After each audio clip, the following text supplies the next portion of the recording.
ខឹងរឿងចាញ់លុយថ្លៃស្រាមិនស្មើគ្នាវាយគ្នាផ្អើលជំរាបសួរពុកម៉ែបងប្អូនទាំងអស់គ្នាថ្ងៃនេះខ្ញុំសូមលើកយកព័ត៌មានមួយពាក់ព័ន្ធទៅនឹងបរិបទពីរនាក់វាយគ្នាដោយសារចាញ់លុយថ្លៃស្រាមិនស្មើគ្នាដែលព័ត៌មាននេះបានដកស្រង់ចេញពីក្រុមការងារព័ត៌មាននិងប្រតិកម្មរហ័សនៃស្នងការដ្ឋាននគរបាលរាជធានីភ្នំពេញចឹងកុំឲ្យខាតពេលវេលាយូរយើងចូលទៅកាន់ខ្លឹមសារនៃព័ត៌មានយើងទាំងអស់គ្នានៅថ្ងៃទី14ខែមករាឆ្នាំ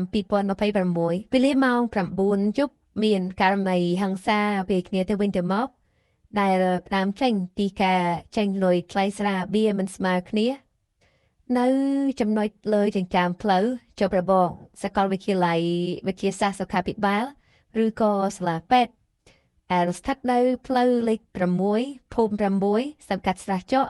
ខណ្ឌដូនពេញរាជធានីភ្នំពេញដែលក្រោយការហេតុនៅថ្ងៃទី15ខែមករាឆ្នាំ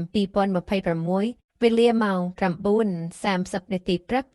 បន្ទាប់ពីទទួលបានពាក្យបណ្ដឹងពីជនរងគ្រោះឈ្មោះជុនពេញឡាយភេទប្រុសកម្លាំងជំនាញខណ្ឌនិងប៉ុស្តិ៍នគរបាលស្រះចកបានអញ្ជើញភាគីម្ខាងទៀតឈ្មោះអង្គភាពហៅភាព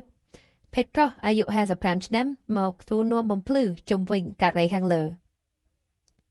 បន្ទាប់ពីបានសួរនាំរួចភាគីទាំងសងខាងបានសំណូមពរឲ្យសមត្ថកិច្ចសម្របសម្រួល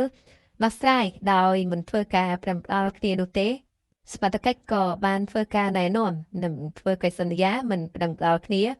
រួចមកសមត្ថកិច្ចក៏បានអនុញ្ញាតឲ្យភាគីទាំងសងខាងត្រឡប់ទៅផ្ទះរៀងៗខ្លួនវិញបាទពុកម៉ែបងប្អូនទាំងអស់គ្នាបាទព័ត៌មាននេះស្ដាប់ទៅហាក់ដូចជារៀងហួសចិត្តបន្តិចដោយសារតែគ្រាន់តែចាញ់លុយថ្លៃស្រាមិនស្មើគ្នាក៏បង្ក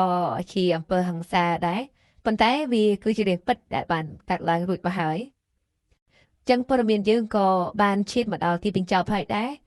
ចឹងបើសិនជាពុកម៉ែបងប្អូនរបស់គ្នាពេញចិត្តនៅវីដេអូនេះសូមកុំភ្លេចជួយ Subscribe និងចុច Like ផងបើពុកម៉ែបងប្អូនទាំងអស់គ្នាទស្សនានៅលើ Facebook សូមជួយចុច Follow Page និងចុច Like ផងបើអាចជួយចុច Share មួយផងដើម្បីឲ្យបងប្អូនយើងដែលគាត់អត់ទាន់បានស្ដាប់គាត់បានស្ដាប់ទាំងអស់គ្នា